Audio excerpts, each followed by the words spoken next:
Ito yung nagastos namin sa Boracay DIY 4 days and 3 nights itinerary. Ito yung sa parking fee is 300 per day. Ito yung parking fee sa Mactan. Pag may sasakyan ka, iwan mo dito 300 per day yung singil sa inyo. Okay lang rin. Tapos yan, okay naman yung parking nila. Save naman. 300 per day, okay na yan kaysa umuwi ka pa, umuulan kasi. Kung hindi pa umuulan, hindi ako parking dito. Pero umuulan nung pag-alis namin kaya dito ko iniwan sa parking area ng Mactan. Tapos sa airfare naman sa PAL 12,000, good for 4 person, round trip na yan yung airfare namin sa PAL kasi kami kumuha. Kaya, tapos hindi nakasale noon kaya medyo matas-taas. Ito yung sa tricycle ng galing airport ng Katiklan papuntang Katiklan GT Port, 75 per person kahit bata. Yan na, nagtaka ako bakit bata may bayad naman. Ito naman yung terminal fee sa adult is 150, sa mga bata naman 120. Tapos sa environment ganun din 150 yung sa mga. Ito yung hotel na tinitira namin, Golden Phoenix Hotel, is 11,000, good for 3 nights with 2 child. Ito yung amenities nila, may swimming pool.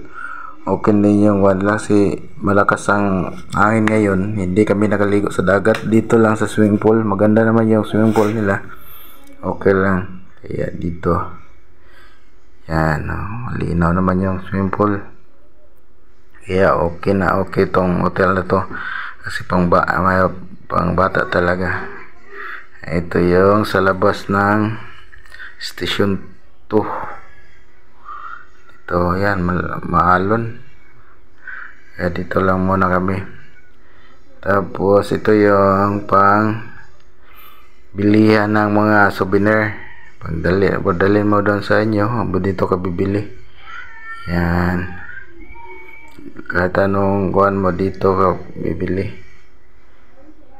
Yan. Tapos yung pocket money namin dito is around 15,000 pero may natira pa kaya okay na yan. So mga total na kailangan mo pag Boracay, tapos may dalawang bata, dalawang adult, sa mga 30,000 kasya na yan. Kaya kung may bala kayo na pumunta dito, maganda kayo, mga 30,000, ma-enjoy nyo na ang Boracay. Kung galing kayo sa Cebu, kami galing kami sa Cebu, ito yun ang nagastos namin papuntang Boracay.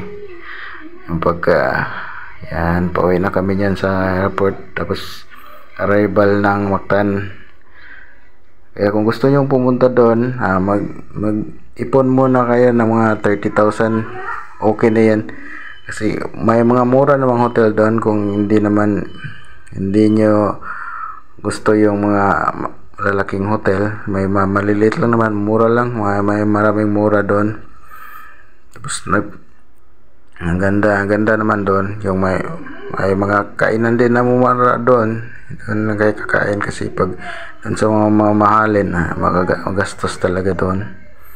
Yan, ipakita ko sa inyo yung mga nagastos namin doon. Saka ito anong nangyari. Ito na yung pauwi na kami, dito na kami sa